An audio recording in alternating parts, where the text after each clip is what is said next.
This video contains elements that are not suitable for children under the age of 14. Viewer discretion is advised. It was 20 years ago back then. The small screen showed Thomas and his friends. They've been going in and out of style, but they've guaranteed to raise a smile. So let me introduce to you the trains you knew for all these years. Thomas the Tank Engine and his friends.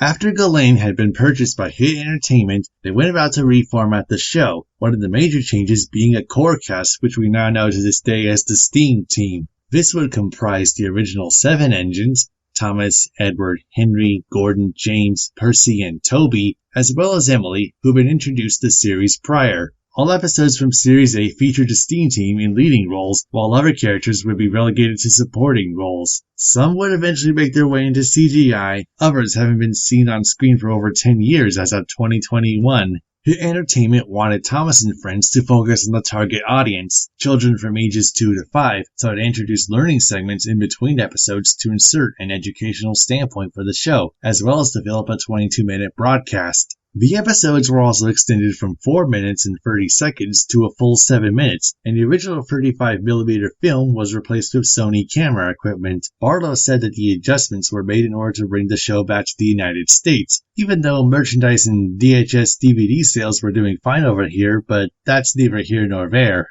On top of those changes to the show's format, longtime composers Mike O'Donnell and Junior Campbell were replaced by Robert Harshorn to compose new themes, while Ed Welch was brought in as songwriter. Mike and Junior had come up with new music ideas for Series 8 before they discovered that they were not asked to return. My guess is that Hit Entertainment wanted to give their rebranding of Thomas its own identity, separate from the 7 series prior. But even if you take away the fact that he had big shoes to fill, Ed Welch's compositions for Series 8 to 11, as well as Conga Legends and The Great Discovery, simply couldn't compare to the songs Mike and Junior had composed. Sure, every once in a while he composed a good song, but even still, they weren't within the same ballpark.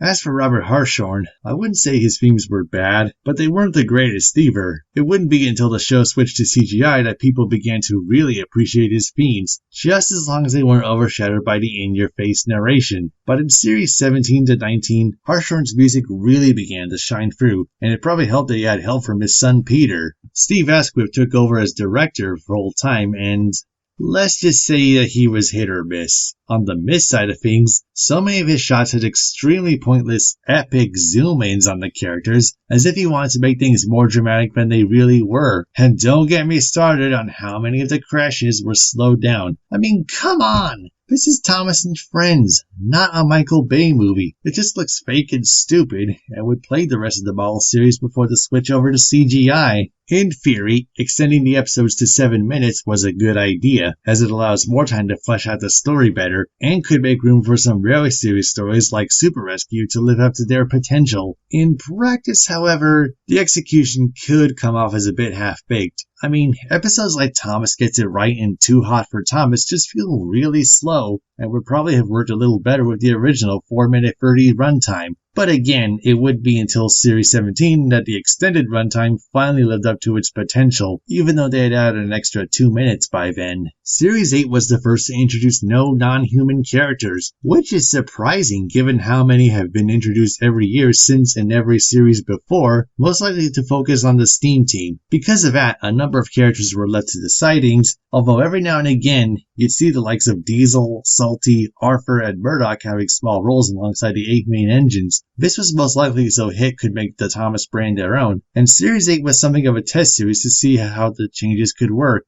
Some did, but others did not.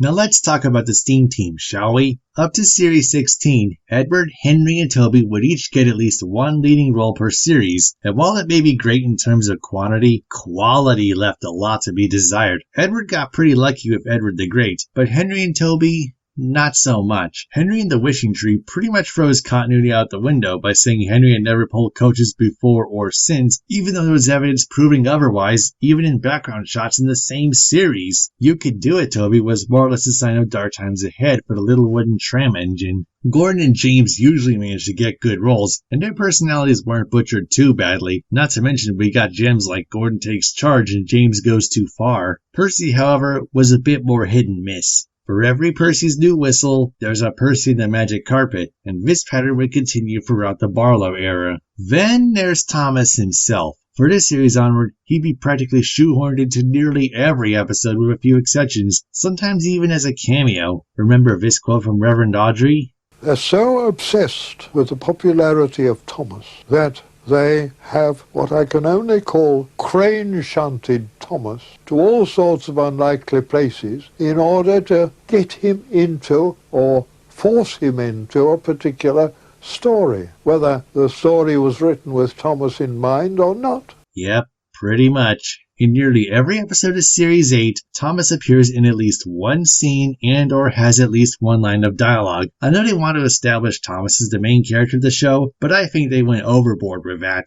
Not to mention, whenever he's the lead character of an episode, his attitude varies. Sometimes he's actually intelligent, and other times he's a bit of a brain-dead moron. Occasionally he can be a bit of both, which makes his personality utterly confusing at times. Lastly, there's a newbie of the STEAM team, Emily. Oh, you're bringing up Emily now? Nice! What? Matt, what are you doing here? This is about my thoughts on the show, you know that. I know, but can I at least say something about Emily in this new era first? Out! Hey, what are you... Sorry about that, folks. Anyway, as I was saying, let's kick off with the obvious. According to Sam Barlow, Duck was originally intended to be part of the STEAM team. I mean, the first lyric to the engine roll call goes, "They're 2, they're 4, they're 6, they're 8. And Duck is engine number 8, right? To add a female presence to the show, Emily took his place instead, which resulted in her becoming the most controversial main character until 2018. Frankly, I've never believed the Emily replaced Duck rumor, because if that was the case, then she would have had the number 8 on her tender and would have likely gone on about doing things the Great Northern way. And on top of that, she wouldn't receive her number until 2020. Why she didn't receive a number back when she moved to Tidbit full-time in 2005, or, from her very first episode, I'll never understand. Also, if Emily did replace Duck, then explain why he made a few sporadic appearances during Series 12, made a cameo in the navigation music video, and has made several appearances since Series 17, even in the Big World Big Adventures era. Oh, Doc! Victor and Kevin did a great job fixing up your funnel. Those guys at the Steamworks can do anything. I think I can rest my case. Oh, and a side note, it's one of the best moments from that era, possibly the entire franchise. I'm also glad the writers don't really care about the Emily versus Duck fandom rivalry either. Well, other than acknowledging it in one episode later in the CGI era, and that led to some seriously mixed results, but I digress. If Duck had actually been part of the STEAM team during Series 8 to 16, let's consider how Engines 1 through 7 were treated. Duck would have likely gotten a similar treatment by going on about the Great Western Railway to the nth degree every time he made an appearance, and fans would not be happy about that, and they pretty much weren't during Series 17 to 19, despite wanting him back.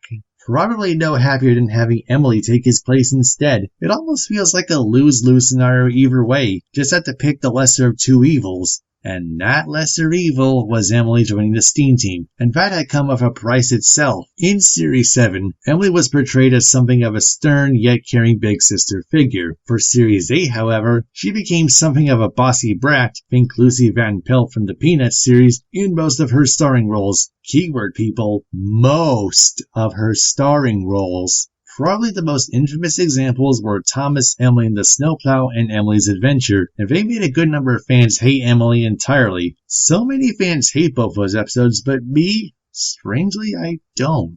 I mean, I declared Rusty's to Rescue not only the worst episode of the classic era, but of the entire show, so unpopular opinions are nothing new to me. So why don't I hate these episodes and yet many fans do? Well, watching them with a fresh mindset, I can see where they're coming from, but had they aired during Series 7 or perhaps even the Brenner era, they may have fared better. Giving Emily some character flaws was not a bad idea in concept, but again, the execution comes off as a bit half-baked. I think they needed to find a middle ground of her personality. She could still be a kind-hearted, caring sisterly figure, but could still lose her temper if pushed to the point of yelling at whoever's giving her grief. And I think I'd rather have that over something like Emily's best friend. With Thomas, Emily, and the snowplow, I think what they could have gone for is Emily trying to give Thomas some unneeded pointers, and he gets frustrated with her to the point that he almost refuses to listen when she tells him that he needs a snowplow fitted. It's almost like someone taking constructive criticism the wrong way, and we all know how topical that is. In fairness, she didn't tell Thomas that it was Sir Topham Hatt's orders, and she too got scolded for not listening to his orders, and then both Emily and Thomas apologized for their behavior toward one another. I don't think the episode's really worth the fuss it caused in the fandom. If you look at No Stover or Thomas from Series 17, it was probably the execution of the story that was really the issue. It doesn't even come close to being the worst thing ever, if you ask me. Same thing with Emily's adventure. What if she was going through some minor scrapes and mishaps on her journey, trying to brush them off at first, but as the journey progresses, she gets more and more frustrated to the point that when she comes across Elizabeth, Emily finally loses it. That'd be a great way to teach kids that we all have bad days, and to not get overwhelmed with the small things in life.